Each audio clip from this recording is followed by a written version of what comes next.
CM Revanth కీలక వ్యాఖ్యలు చేశారు. నచ్చని వారిపై అధికారాన్ని ఉపయోగించే మూర్ఖుణ్ణి కాదని వ్యాఖ్యానించారు. తన గెలుపే తన ప్రత్యర్థులకు దుఃఖం పుట్టిస్తుందన్న ఆయన సీఎంగా తన సంతకం వారి గుండెలపై గీత పెట్టినట్లేనని అన్నారు. వ్యక్తిగత ప్రయోజనాల కోసం నా పదవిని వాడనని, పేదలు తెలంగాణ అభివృద్ధి కోసమే పనిచేస్తానని స్పష్టం చేశారు.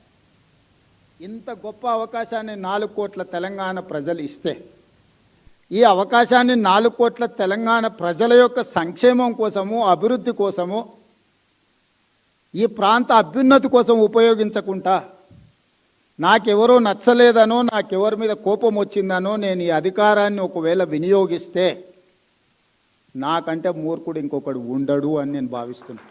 ఈ సమాజానికి నా వైపు నుంచి చేయవలసింది ఎంతో ఉంది అని ఆ బాధ్యతతోనే ఈరోజు ముఖ్యమంత్రి పదవి నిర్వహిస్తున్న తప్పితే నన్ను ఇబ్బంది పెట్టినరానో, లేకపోతే నాకు నష్టం కలిగించినరానో, నాకు కష్టం కలిగించినరానో నేను ప్రదర్శించదలుచుకోలేదు.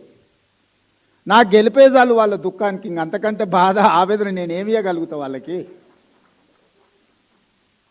నేను ఆ కుర్చీలో కూర్చోవడం, సంతకం పెడుతుంటే వాళ్ళ గుండెల మీద గీత గీసినట్టే ఉంటుంది కదా.